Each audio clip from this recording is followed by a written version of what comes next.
to everybody in there. Thank you so much for joining us tonight and suffering through what was, I mean, let's face it, that was a pretty fire intro. I'm not going to lie. It was fire. It was Fire. definitely. Right? And again. There we go. Technical difficulties, folks. You should come to expect them from us. Yeah, that's what we do now. We're gonna start a new stream that we're gonna be doing together called like the train wreck stream. That's the goal. Perfect name. Perfect name. Where is everybody? Yeah, actually, checking on the chat. We don't have everybody in the chat just yet, but that's okay. While we're waiting for people to come in and do their thing, guys, it has been a hot week. What have you been up to, and what have we been missing out since we did this whole thing last week? I've been up to Papa duty this week, so grandbaby's been staying with us during the week this week. Stayed last night too, so full-time Papa duty doesn't give me a lot of time. But I did manage to get if you follow me on Facebook, you've seen it, a garage door opener installed. That whooped my butt in this heat. And what else did I get done?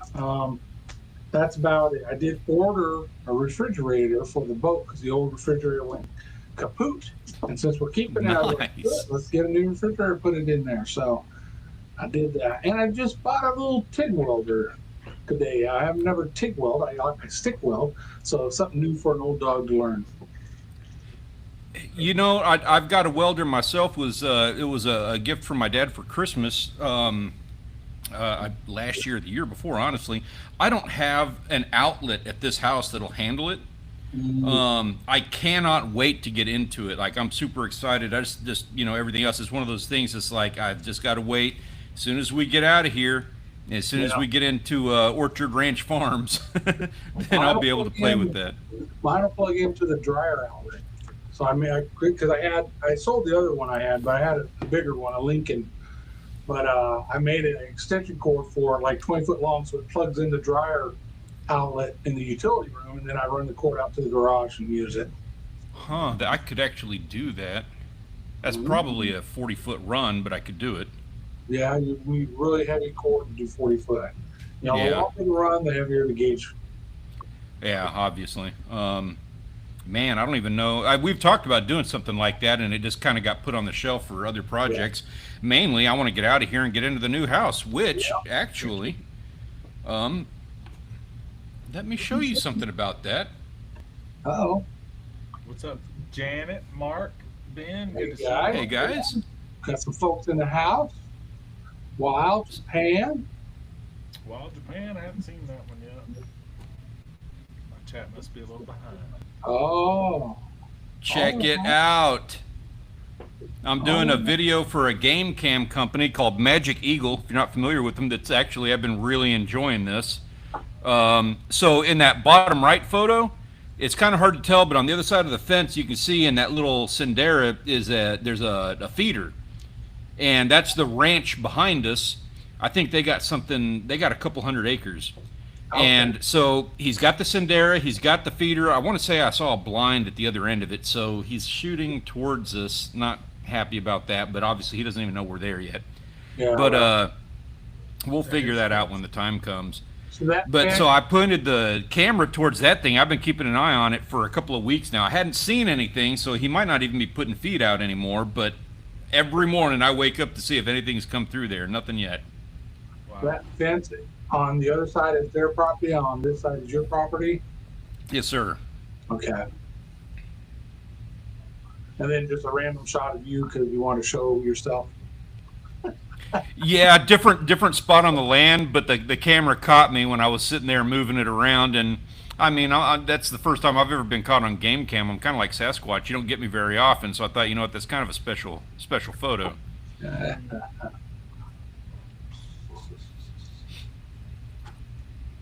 So that, and so since we're on this, and Grant, we hadn't really like hit on you yet. So what have you been up to? And you want to tell us about? We got the driveway in. And you got it tested? Yeah, and that's the first trespasser on camera, as our 89-year-old neighbor. What was he doing on the property? He's got a flaming bag of poop on the back of that thing.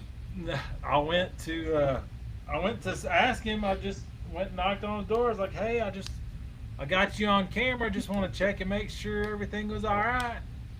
He's like, "Oh man, I shouldn't have went up there." I was like, "It's all right, man. I was just make sure everything was okay."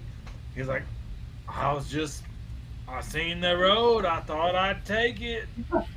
You know what? I can't argue with that. You see a road, you're going to drive down it. I'm That's good with a good that. neighbor. Just checking it out. That's a good neighbor. All right. Mm-hmm. But no, his It is a good neighbor. gate to his field where his cows are is almost directly across from our new driveway. So I think he come out of that field and just said the hell with it, just went right on up our driveway. Went up the driveway. Oh, nobody's home left. Yeah. So yeah, we finally got the driveway done. So Nice. I talked to the electric guy. I've got to get a few more. If you're looking to the left at the picture which way he's going up the driveway, right there is about the tightest spot on the trees. So I've got to get a few more trees cut to get a little more space for the power lines. They want 60 foot. Right. So Right. Well, cool, man. I'm seeing progress everywhere. That's nice. yes. Yeah, Next exactly time you do right. On the game cam, Stanley, you need to get a shot of you with a shovel breaking ground. Oh, that's good. That's good. All right. Yeah. I've been playing around with ideas on like how I am going to, kind of like implement this into the channel. How am I going to introduce this? I'm going to have some fun. I had an idea of doing a fishing video where, I go catch some fish and then go out to the land, make a little campfire, cook them out on the land just for fun. A little hot to do that, so I haven't pursued that one. But I thought about doing something like that, and yeah, breaking ground on it. That's a good approach. I like that. Definitely. What else is going on with people over there in the chat? Mark, Ben, Wow, what you guys been up to? I know Wow says he's sitting at a lake right now, looking at Fuji and fishing boats. Nice. It must be a good view. Yeah, that is awesome. I'll say I did get a couple new stickers on the board this week. Oh, Domain, when we Yeah, had what'd you get? When we had the Breaking Point TV on, those guys, they were talking about the domain, the food plot. yeah. Yeah. I did reach out to him. I didn't even mention the Breaking Point. I was just like, hey, I was just seeing if I could get some free seeds for some pictures and videos. And he just messaged me back and was like, do you have a platform to share that you share to? And I gave him my YouTube channel and told him, I had all the others, but YouTube was my biggest. So he sent me a couple bags of seed and stuff. So Yeah, that's really rad. Yeah, that's cool. see what I can do. In the meantime, I need something, I guess. I had 4 rows, 5-foot rows, 5 foot wide, because that's what my tiller is, and about probably 100 foot long of sunflowers planted. And they got up about 10 inches tall, 10 inches tall, and the deer have just mowed them down. Oh, Really? that's good and bad. Yeah. I mean, they might have gotten 10 inches tall, and I mean, they were gonna be beautiful sunflowers. The plants were beautiful, just thick. Oh, High fence around the corn, around the sunflowers. I guess so. I got questions about that. So I'm obviously I'm going to assume here that the sunflowers were not for the deer. Is that something you would normally use for deer? Were you looking for doves, or did you just like sunflowers? Right. No, I was actually wanting to sell some sunflowers and, what was left for the doves. But yeah, no, I was wanting to sell some sunflowers at the farmer's market. And dang deer have other plants for freshly sprouted plants. Yeah, we have had no rain and don't have any on the forecast. So as soon as there's some rain on the forecast, I'm going to get some seed in the ground again. All right. Yeah. Ben's out there doing some fishing. Got some Spanish mackerel. Nice. He had a pretty day out there. We'll be taking a look at that in just a little bit here. I think, John, if I'm not mistaken, and I only heard rumblings about this, I haven't actually seen it myself, but I believe that we are due some rain. Is that right? Yeah. Oh, yeah. Especially down towards the coast, closer to you guys, better chance than up here. And some really high winds, though, too, so be prepared for that. Well, Friday, I mean, South Texas, it doesn't come any other way here. Saturday, mainly Saturday. Yeah, we don't have anything in the forecast next 10 days. Yeah, we got a little tropical thing going on in the Gulf that's going to head up this way. Looks like it. Well, maybe it'll swing on up here. We'll get the remnants of a tropical something here every now and then. All right. This one isn't very big, but we might get some rain. Yeah, usually a little tropical storm development like that, especially this thing's forming around the Caribbean, or yeah, in the Caribbean. It's going to cross the Yucatan. From what I heard, I'm not even seeing it on here. I think it's even closer than that already. Yeah, that's the other hurricane. That's going to go the East Coast. That sucker there. Yeah, that's going to be for real. That might even miss them, because when it gets that northward turn like that, that's going to start hitting and going to the east, I think. Yeah. We'll see. My thought on that. Keep an eye on that one.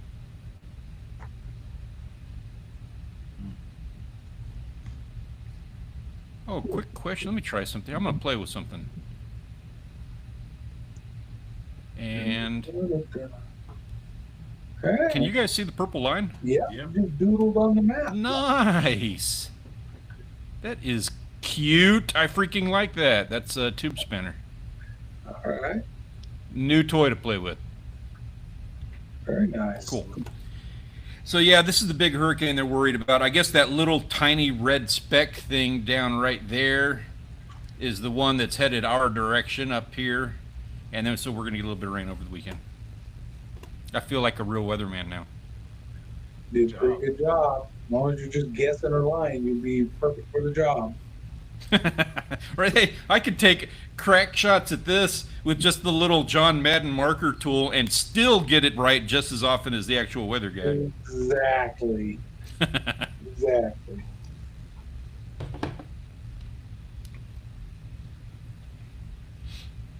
Very nice. So that's going to be interesting. Now, I had a guy tell me the other day, and this will kind of get us into our main topic of conversation, which we'll jump to in just a moment. But I had someone tell me, tell me if this is right or wrong, because I've never thought about this before. I never assumed this was the case. But I had a gentleman tell me, I don't even know where he was from, but we were talking about fishing. He was from somewhere, New Jersey, or I think he was from New Jersey. And he was talking about there being the tropical storm pushing up to the Gulf like that. And he's like, I was talking, I'm going to be doing a fishing trip next week. And he's like, well, you got perfect timing for that, because that tropical storm is going to be pushing all the fish towards you. And I never thought about that. Is that accurate? Is that real? I don't understand how. I mean, I could kind of see it. They're not affected by wind. I don't know how that works. Does the storm actually push fish? I mean, I've always heard, like, if you're fishing a pond, fish on the side that the wind's blowing to that side, Yeah. there's going to be bait fish blowing to that side. So Yeah. Or whatever, if the bait fish eats get blown to that side and bring in the bait fish and so on. something like that. The ocean or the Gulf, I don't know. You might get Sharknado, right? But other than that, I'm not sure. Yeah, I don't know how much it affects the Gulf. I mean, I guess it can affect the currents and all that. I mean, I guess it's possible. We'll see. Yeah, I just don't. I'm familiar with that, with the pond and the lake and stuff. You know, storms and wind and everything will kind of, it pushes the stuff that the bait eats, and the bait follows that. And you know, there's like a little thing. I was always under the impression that a tropical storm, my thought on it, and I don't know, it was always like, it always felt to me like the storm was going to just stir the pot. It's just going to mix everything up. It's going to be kind of scattered. Yeah. And it's not that it really pushes it towards one direction or another. It kind of makes it hard to fish, in my opinion, because I always felt like it stirs it all up, mixes it all up, and also it kind of destroys the water clarity for like 2 weeks. Yes, exactly. And if you're anywhere near the coast and you want to try beach fishes, you ain't going to do it during that storm. And then after the storm, like you said, water clarity is going to suck. You have a bunch of hardheads hanging out in there. Yeah. Yeah, you're right about that. And I don't like fishing clear water. I mean, when I'm offshore, I like my clear water. I like my blue water. That's big medicine.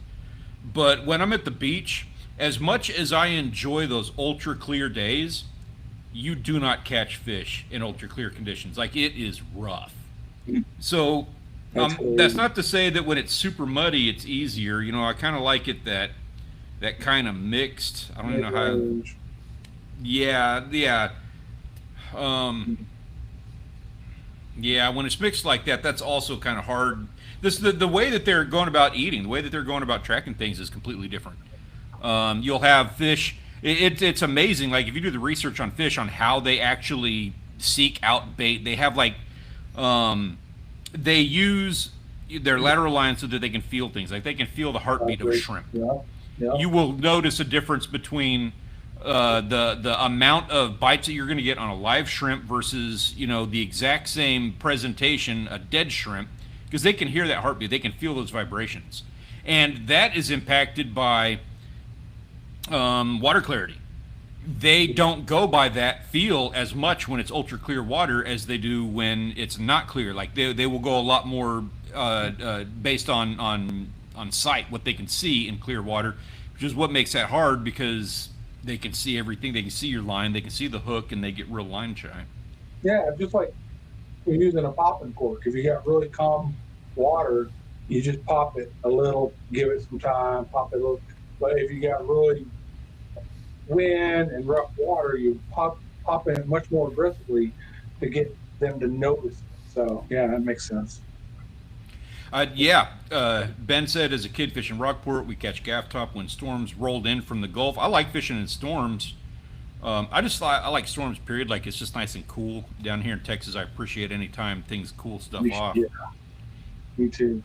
And it does affect the water clarity a bit. Dylan is saying, really, really clear water at Ashi, and I've not seen a single person catch something. Dude, I did a thing down in Cozumel where I was playing around with it. I was fishing. I'd never done ultra clear fishing in saltwater. I'd done it at the lakes, and I got lambasted for my tactics that I was doing. Down here, I'm used to super shiny silver spoons. Like, that is the lure of choice. And so down in Cozumel, I'm like, or actually when I was at the freshwater up in Wisconsin, I was casting those super shiny lures, and it wouldn't do anything. Nobody was doing anything at all. I was always under the impression, you know, clear water, they can see it better. You want shiny because they can see it, blah, blah, blah. But when I was down in Cozumel, I saw it firsthand. That water is like 60-foot visibility, and I was casting off of a pier into schools, sight casting into schools of fish, and it scared them every time they saw that thing bouncing around and jangling. And then I went to something that was almost clear with just a little bit of black fleck to it, something that looked really, really natural, and they tore it up.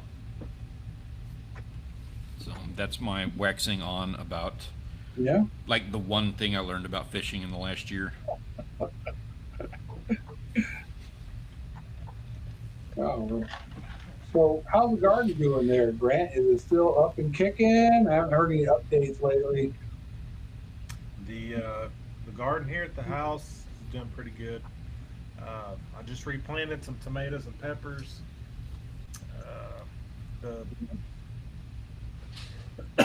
The farm garden has done, the squash and zucchini have done excellent. Okra's done pretty good. Peppers haven't done much that I got in late. The tomatoes, the plants that I got in late, they're looking pretty good. They just haven't started producing yet. Corn, it really didn't do anything. I'm going to save the seed. What did produce, I'm just going to save seed. And then I need to check potatoes, see if the potatoes have done anything. Cool. Sounds good. I'm envious on that one. Stanley, I know you early in the season had started trying to compete with Grant on the whole home garden thing. How's your veggie garden doing now? So my herbs are doing amazing, but my my squash, that squash didn't make it. I got a couple acorn squash And I mean, it was all seeds that I planted from the squash that we had at Thanksgiving. So I'm not at a loss on anything as far as any investment, but I got like a half dozen squash out of there, and then the heat just destroyed them, just decimated them. And I was a little late on that one. But I tell you what, the thing that I'm working on right now has been, I took all the pots that I was planting everything in from last year, and I've been planting and kind of cultivating some of the stuff that I want growing out on the land.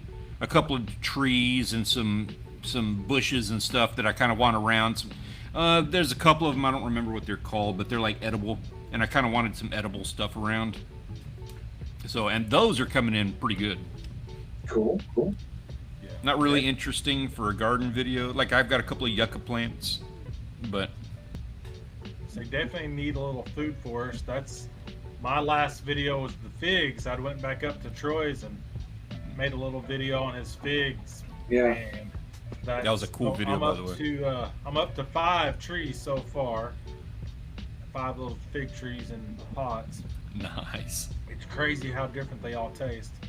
And then I got 6 peach trees from a girl at the farmer's market.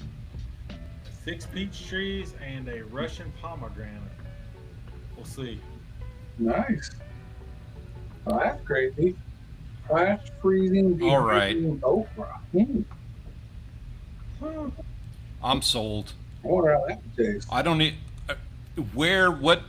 so when I went to Michigan, one of the things that I loved is like all the gas stations had all not all of them, but a couple of the places we stopped at had like these massive racks of just ungodly, not only amounts, but ungodly different kinds of jerky. They had turtle and they had like muskrat and I don't even know what all was on that wall. And I'm like, I never saw orca. Can't let my wife hear that. She will flip her shit. I want to try orca. I'm sure I've had dolphin because we've all eaten tuna fish from the 1980s. I don't think you can try orca. Maybe Japan or South Korea. I don't know. China. Yeah. Wild Japan. You know anything about that, man? Is that something that's a possibility over there? I'm actually not too big on that. Like, I do want to try everything once. That doesn't necessarily mean I actually want to eat orca, but if somebody's going to serve it, I'd like to be able to have my own opinion of it. Yeah, I got no interest. So yeah, it's not high on my list, and that's coming from a guy who eats anything. well, I'm glad you said that because I've got a buddy from Missouri that brings me these Missouri conservationists. I think I've shown them before. Magazines or? Yeah, it's a little magazine that Missouri, their IDNR, or not IDNR, I guess it's MDNR, their conservation department from Missouri puts out. But one of the topics this month was, let's see, might have been, it's July. Taste what you're missing. So I thought of you guys, especially Stanley. Ugh. And it's got, that's what it's. Oh yeah, right up my alley. Yeah. Buffalo, carp, common carp, grass carp, smallmouth buffalo, bigmouth buffalo, black buffalo. Yeah, you should eat them all up, people. I'm not, but you go ahead. Soft shell turtle, freshwater drum, gar, and Freshwater drum weed. so I did I gar. guess- I've heard good things. alligator gar are protected in Missouri, but they have long nose. I don't think we short care nose, here. Short nose. Oh, and you got a spotted limit tail. on alligator gar now. They have a limit on them. And a size requirement.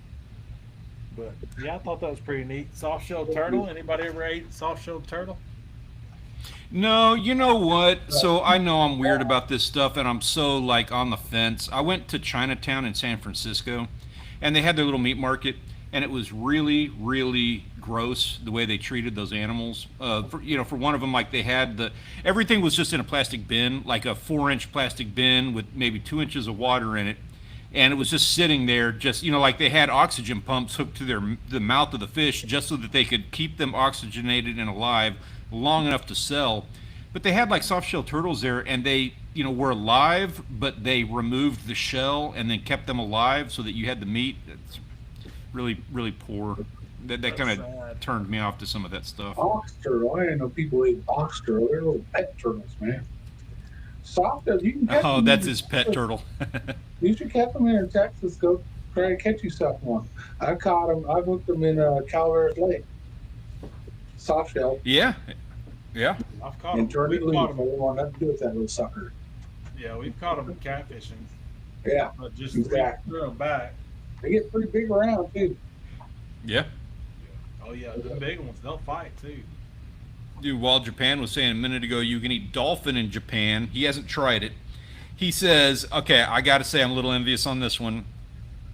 I understand conservation. I will be a conservationalist on all this stuff. However, he says he's eaten whale, but he's only eaten it raw.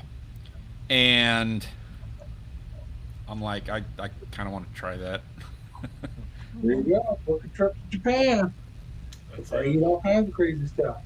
I will fight all day long, for regulations against whaling. I will, protect the species and do it. I just want to eat it once. How much is a plane ticket from? Well, part of it's your soul. How does your phone? Man, it's crazy. All I did was typed in, how much is a plane ticket to, and the first suggestion is Japan. They're listening to you. They're spying on you. Oh, it's listening for sure. I'd be curious about that, Nick. He says, imagine whale would be very fatty.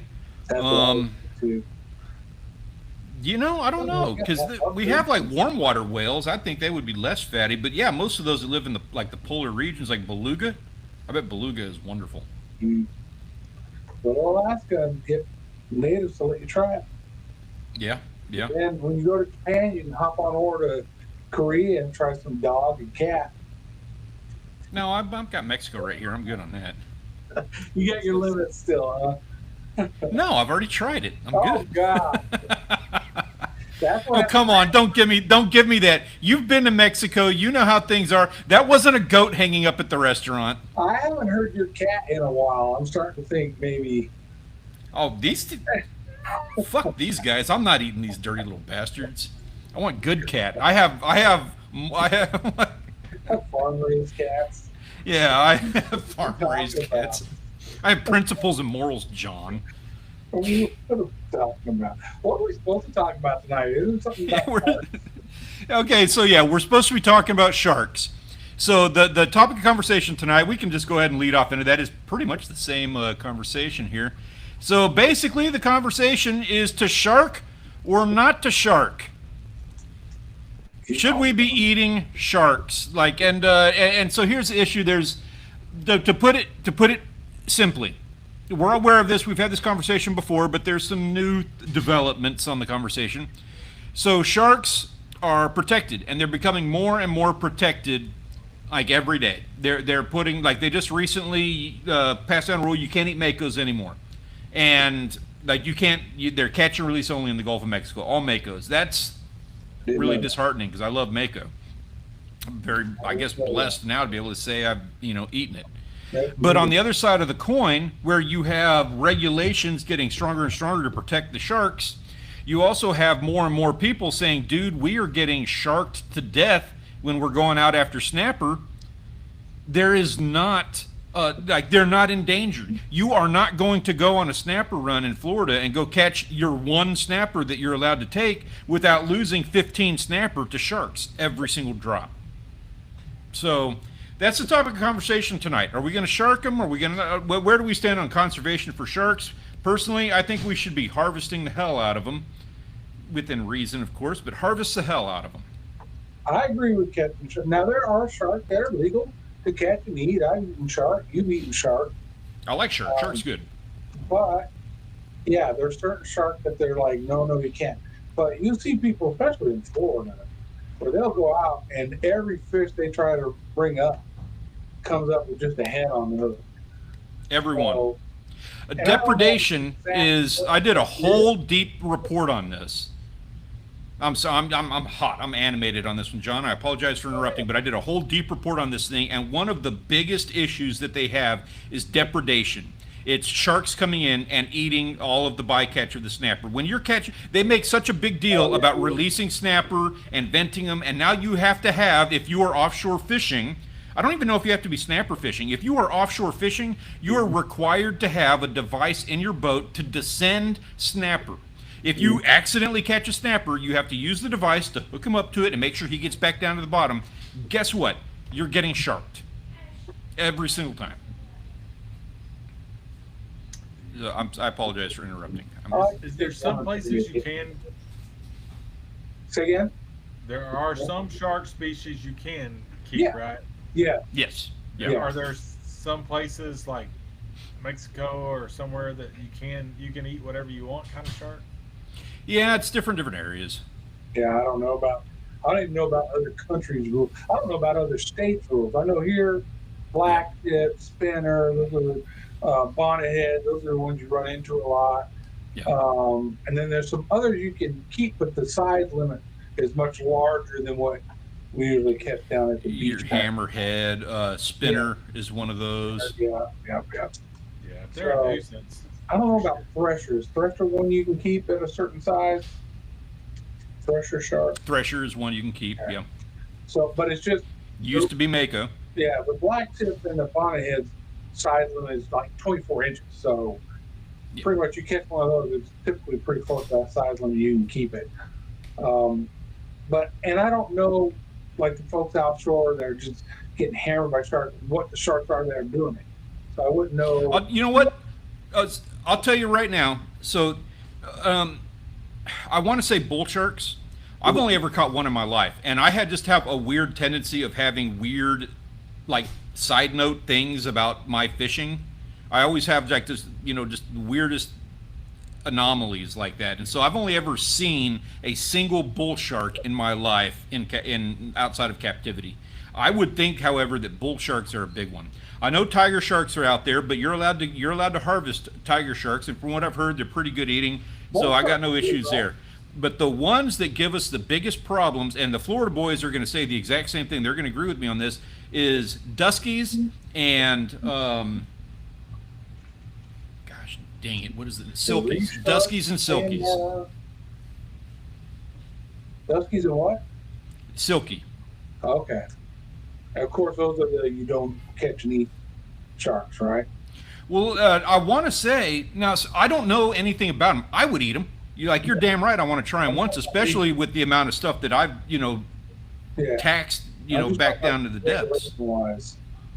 Yeah, as far as like, I don't know if you can because one of the big issues, there's sharks have two different kind of digestive systems of urinary systems. Everybody says they pee through their skin. That's not accurate, but they do release toxins through their skin. You gotta take care of them properly. Yeah, and you want them smaller. You don't want the bigger guys. Yeah.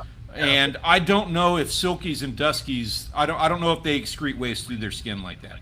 I do want to say though that those longliners, one of the things that they're fishing for is silkies. So I think that's one of those ones that, like in Florida, there is an actual commercial limit that you can get on silky. I just let me in. I just want part of that limit here in Texas because I'll pull up 15 feet of them any given day. Yeah, get out there. Your snapper getting chomped off. Switch over to shark gear and go at it. All I ask for is payback. That's all I want. Shark fin from Walmart. Wow, that's finning's a whole different thing because they're catching a shark, they cut the fins off and throw the carcass of the shark back in the water. That's a whole different thing. Okay, so that was one of the issues that they were talking about here, and this is interesting. I don't have the report right in front of me. It was I'm not even kidding. It was like a 20-page report that I did on this morning. They put new limitations on shark fin, on harvesting sharks specifically for their fins. And what they did, I believe that was a Japanese, Chinese thing. Yeah. And they revised their rules because of everybody coming down on them. And now the rule on that has been, it's caused the exact opposite problem, where instead of harvesting sharks to collect a quota of fins, now they're actually harvesting more sharks because they're actually eating the whole shark, and it's creating more demand for sharks than what had previously existed. Well, that's a good thing. We should let them come down. So that's one of the problems they're coming across. Sounds cruel. Just Right. cut their fin off and throw it back in. Yeah, It is. They're live, and they just straight up bring them on board, cut the fins, and drop them right back down alive. And they do it by the hundreds, or at least they used to. Now they're harvesting the whole shark. Yeah. Yeah, there's a lot of controversy around the problem. The whole problem, well, a big part of the problem is national TV, what people are told. And so when you say shark, everybody thinks, oh, a protected animal. You're out there catching a protected animal, and you might be catching, like we said, all the number of sharks that are legal to fish, but people aren't educated in that. And the folks that support not catching any sharks know that people aren't educated, and so they use that as a means to sway opinion, right, about shark harvesting. Well, Yeah. That's like you guys can harvest snakes in Texas when all snakes are protected in Illinois. So There's Oh wow, really? one rattlesnake is protected in Texas, and I don't remember which one it was. it's protected. Yeah. Mhm. Is that one of those ones out west? I know they got some different ones there. Yeah, I don't remember which one it was though. But yeah. But other than that, yeah, you're pretty much having it. You want to eat a rattlesnake? Come on down. Get you one. Oh yeah, it's actually pretty good. Another interesting little side note on this, and this is part of the thing that people don't think about, they don't talk about, they haven't been educated on. I don't know, and I don't know what you do about it either, but it is a point of contention in the conversation. A lot of fishermen, myself included, sit here and get all hot because we want to go do our snapper fishing. We're heavily regulated on our snapper fishing, despite the fact that we're throwing back 20 fish that are getting eaten by sharks and dolphins on the way down. You know, so depredation is just destroying the population way more than anything that the effect that my consumption is having on it. But what's happening now that people don't think about is these sharks it's now a learned behavior that when they see a boat, that boat means snapper, it means fish, and now they come to it like a feeder. Dolphin too, same thing. Oh yeah, dolphins too. Yeah, they sit there, they get excited seeing that boat coming. Yeah, they know what's coming. They're really intelligent. It's not very often that somebody actually hooks a dolphin, like a dolphin gets hooked. Yeah, you're right. They're good about getting around hooks. They're really good about not getting caught. So they're real intelligent. But yeah, they when we were out there a couple years ago, when we were out there, Stanley, every time we stopped somewhere and you had some throwback snapper, there were dolphins just following us around, waiting for them. Yeah. Yep. Scooby snacks. Yeah, exactly. And we released way more fish than we kept. Oh yeah. Definitely. How many of those hit the bottom? Very few, I imagine. I bet less than half. Yeah, them dolphin are. Whew. And then they get past the dolphin, there's shark down there too, I'm sure. Yeah, exactly. You know that there's sharks hanging out around those schools. They know, and they're just waiting. That as soon as they hear that boat come up, they hear those engines, and they get excited. That's the dinner bell.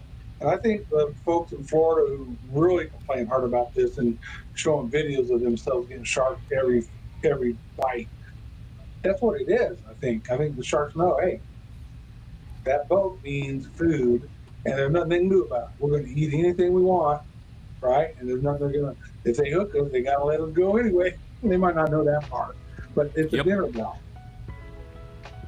They ain't got to work as hard.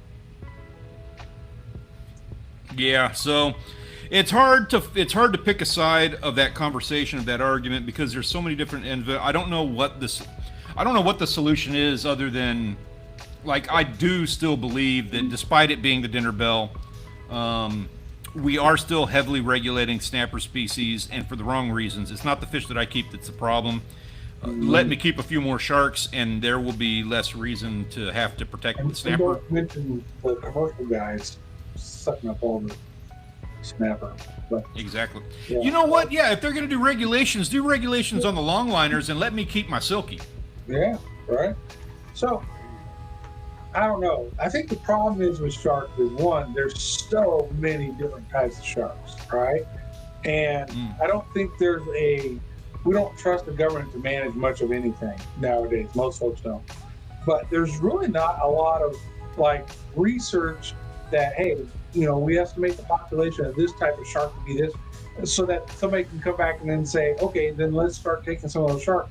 There's nothing to support your argument about protect them, I don't think, other than the swayed opinion of the population, or to allow you to keep them because no, you can't keep sharks. They don't know how many sharks there are. Yeah.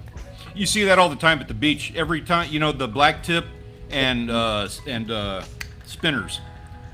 Very rarely does anybody know the difference between those two. Right. One little thing, that anal fin. Yeah, and it's the exact opposite of what you think. It's the spinner has the black tip, and the black tip does not. Exactly. And you'll see people post on social media, look what I caught. And so the black tip, 24-inch limit, the spinner is like 60 inches or some crazy number like that. So yeah, 65 inches, I think. And they're holding the spinner thinking they're holding the black tip. Yep. Grant, did you get Ben's question there? I have never caught a pike or a muskie. I know they're probably in the river, but no. About the closest thing I could relate to that would be reeling in a bluegill or a crappie and having a largemouth bass hammer that bluegill or crappie. That's fun. Yeah, it is. I have with a catfish too, rolling in a small bluegill or a crappie, a big blue cat or a flathead, they'll chomp it too. And now you're on lightweight tackle, right? With that thinking you get the bluegill. Here's a good times. 15 point-pound flathead. But yeah, I've seen people use weird lures for muskie, like a rat lure. So it looks like a rat going through a baby duck lure, right? Because they show them videos where they'll come up and chomp a baby duck. So that's crazy. Yeah, I guess most of those are probably north, the big lakes, Yeah. Our smaller lakes, we don't have them.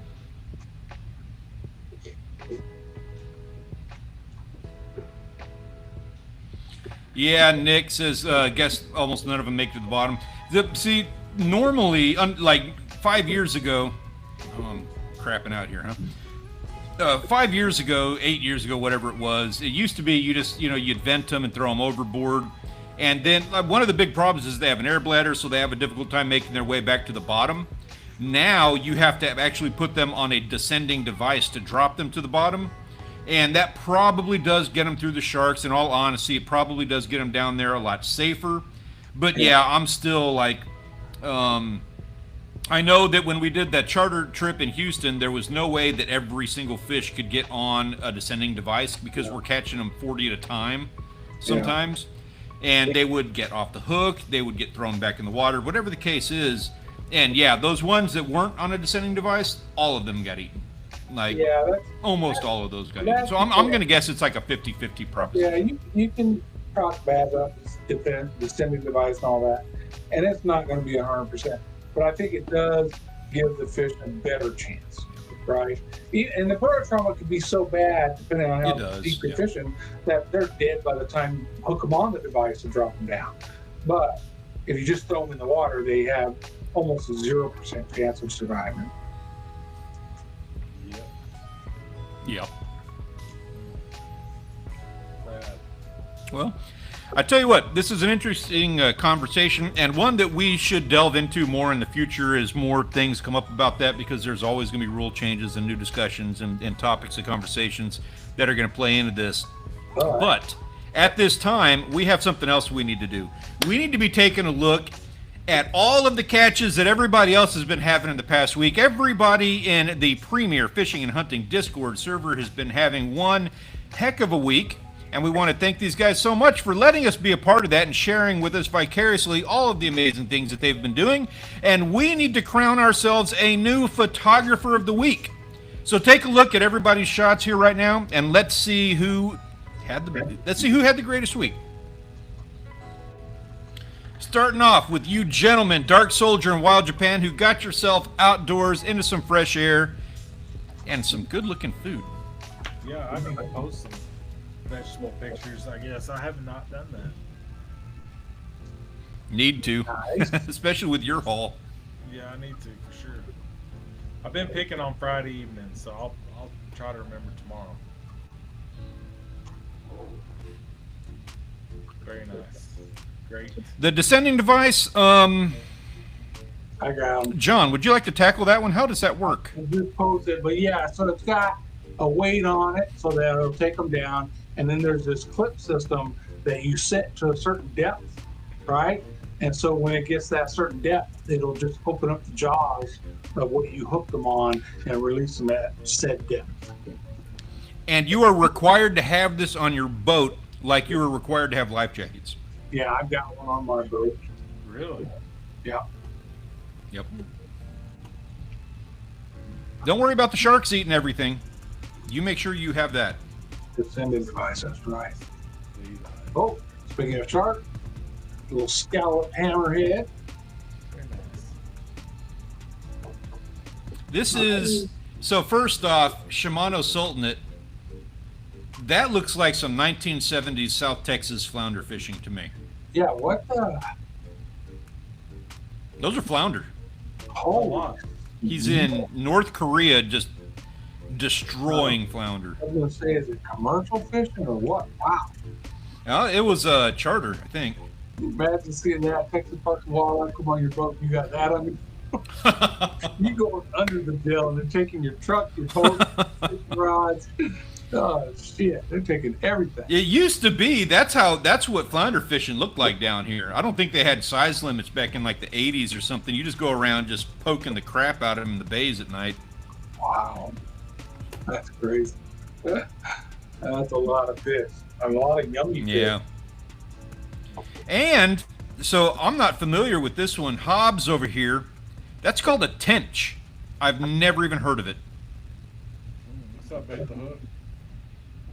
Which one? Oh, That one on the right and the smaller picture in the bottom middle, oh, it a looks like tench. bass. I don't know. It must be foreign country. I didn't get a whole lot of exposition on it. Yeah, it's got to be. Unique. Yeah. So kudos to you for being the first, Hobbs, the first to give us our first tench. Tench. That's tension signal. Oh, that wasn't good. Oh, here we go. Very nice. Flathead toucher. What is that? Oh, flathead toucher caught a skateboard. Got himself that's like a $200-300 skateboard. So he's doing tricks on by the lake and it'll oopsie.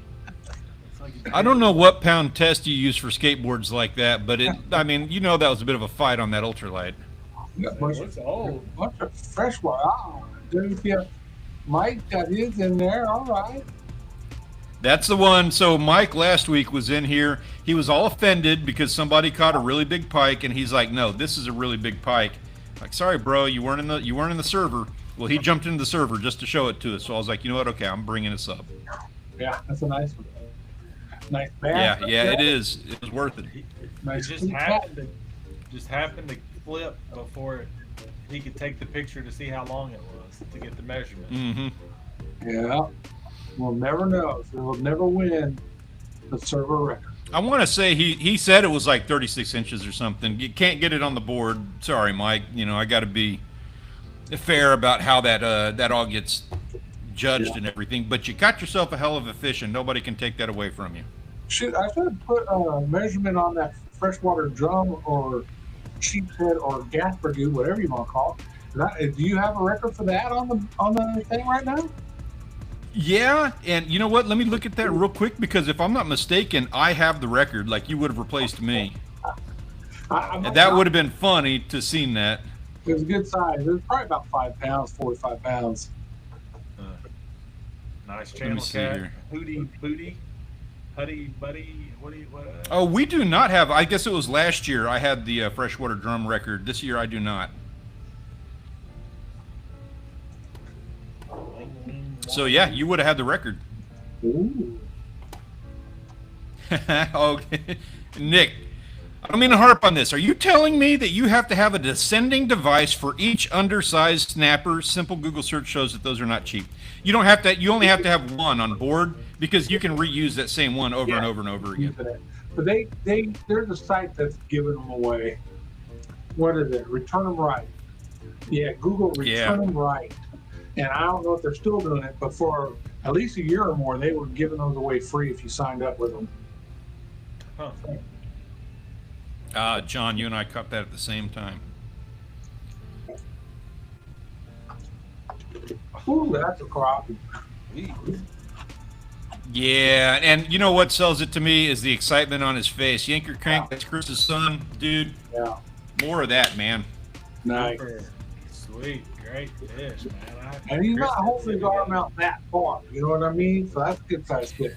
No, that's a big old crappie. You can tell by his mouth and eyeballs. Yeah. Oh, yeah. Bucket mouth on crappie. Very nice. Nice little bluegill over there. Some nice bass. Gunpoint getting himself into a little dink fest. He had a name for that. I forget what it was. He said something funny about him, and I can't remember what he named him. Cannot ever fathom trying to do that when everyone is catching 1 to 4 snappers every couple of minutes and retrieving the device somehow. Yep. Thank you. Yeah. Exactly right. It sucks. Yeah. That's exactly what we're bitching about.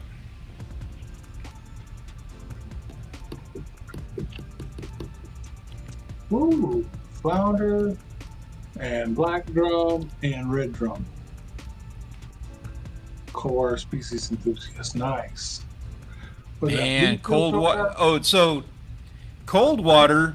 I'm not gonna dox him here. Oh, but cold water made the trip down to Texas to get into those species. And man, dude, cold water, you were one very easy catch away from the Texas Slam, buddy. Yeah, trifecta. Just a trout is all you needed.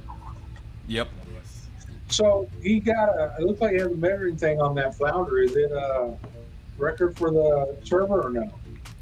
Let me check. He didn't submit it.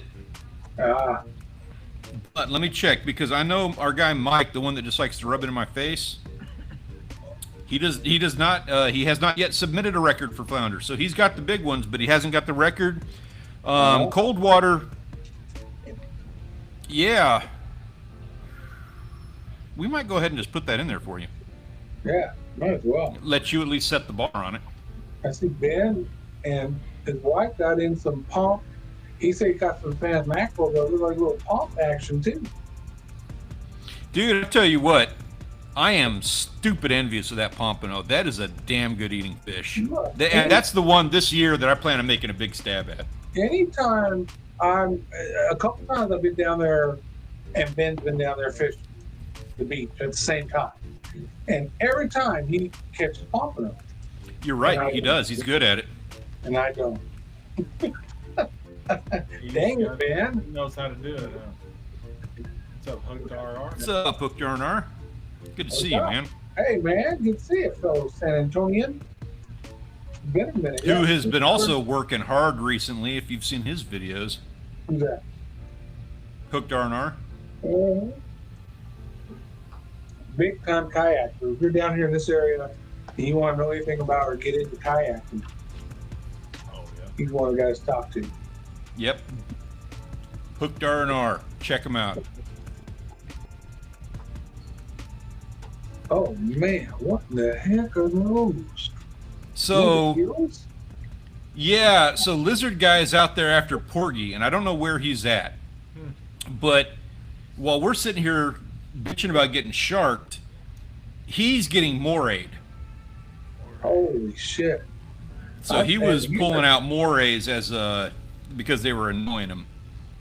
I wonder what they taste like. You should eat one of those. I don't know if they're protected here. Yeah, as soon as I get one. Yeah, we got them here. Oh, go diving for one, man. You can do it. No. I don't know about that. I'll catch them on rod and reel, but dude, you saw that eel video that I had to deal with last year. Like, those things are a pain in the ass to deal with. Moray, man.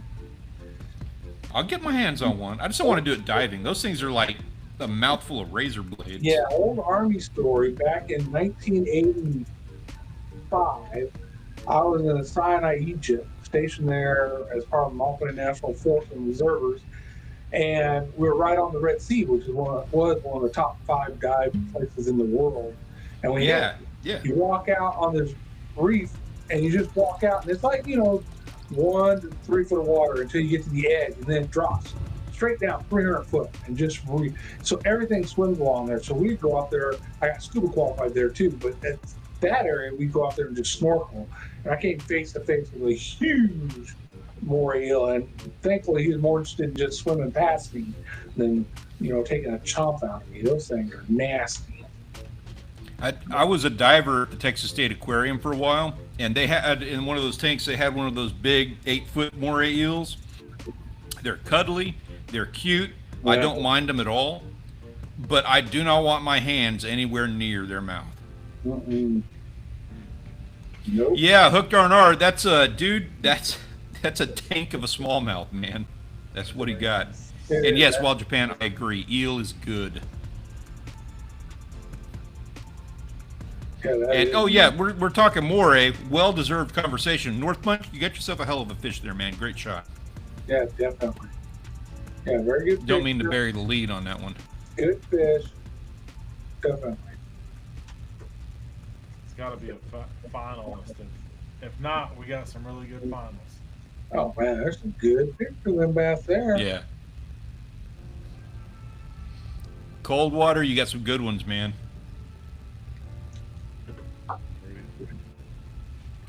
What is up, Aeon? Good to see you, sir. Thank you for coming and hanging out with us.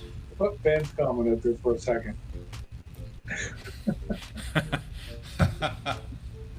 That's awesome. That's some moray. Good one, Ben. You know what's funny about, I never saw a smallmouth in my life until I started doing this Wisconsin thing, and now that's one of those, just a complete bycatch up there. Yeah. I've probably caught more smallmouth than largemouth at this point. And much more... They're fun. ...prevalent up there than they are down here. But I know I've got smallmouth in Canyon Lake back when they had the water. Well, I've got water in again. That's one thing. It's only 16 foot low right now. It's got ramps open and you put boats in now. Yep. Fishing. Hey, good luck to you, Aeon. Yeah. I want to hear good things. I want pictures. Give us some pictures. We need them for next week's when we do our live stream here. Get good pictures. And gentlemen, that is that. This is our 2025 Wall of Fame. Of course, last week we added Karen from We Go Fishing because of that absolute hog of a snook that she got. And we need to add somebody else to the board. Our options this week are going to be Old Salt, Yank Your Crank, and North Bunch. Who do we add? Oh, man. You made this one so the worst one ever. We should be able to pick at least 3. Right. Jeez. Yeah. Right? This is a hard one. Since we missed 3 weeks, we can pick 3. I mean, that's we all were talking about that crappie and that smallmouth, and then we got our boy Ben out there getting the dang mackerel. God, holy mackerel. Bait the hook. Never caught a smallie. How long has it been since you've been fishing, Bait the Hook? Have you? Hey, a shameless plug, Ben. Nobody's going to argue with you on that one, buddy. Golly. Oh, for the record, Ben is the only one here representing. That is. Although Chris does come in here. I don't know why he's not here tonight. He missed it. This is hard. This is hard. The only person on the board up there or on the thing up there that I have fished with, so I'm giving him a vote. I don't think that's unfair.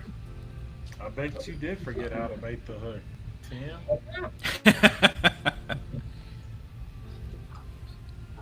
Ouch. Need to holler at him. Go catch some. I'm getting caught up on the count here. What do we got? Any one of them, you can't argue against vote for any of them. So vote what you feel, and it don't matter. Nobody can argue with you on this.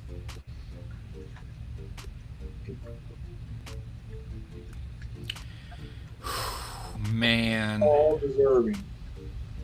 Yeah, they are. I'm trying to think like which one of these is going to be the best shot like on the Wall of Fame. If I'm getting a big badass picture on the Wall of Fame, if I'm having a poster of this made and my picture is on this poster, who do I want it next to?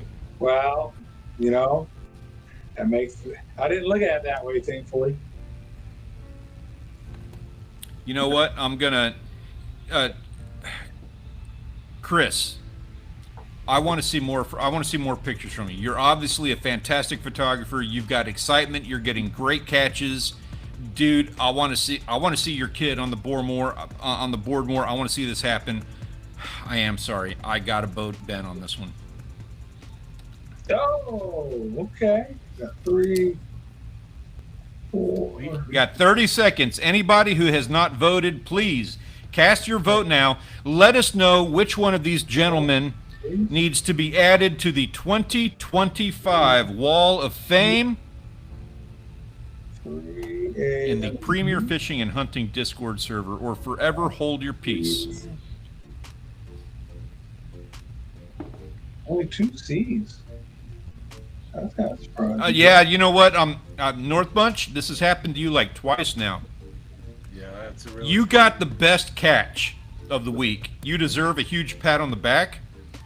I'm sorry to say that you're in competition against 2 guys who are like regularly here. They're buddies with people in the chat, and you're welcome to bring your friends and family to cast votes for you. Totally understand that.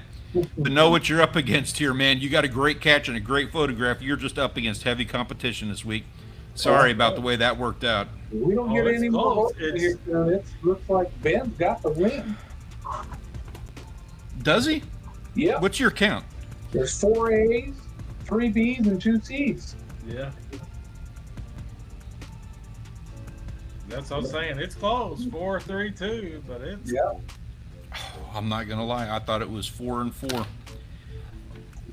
No. Man, hey, Ben, congratulations. You got yourself a win, sir. You are our photographer of the week, and you got yourself a spot on the 2025 Wall of Fame. For anybody who wants to get in on this, check us out. There's a link in the description of the video down below. That is the Premier Fishing and Hunting Discord server. Come say hi.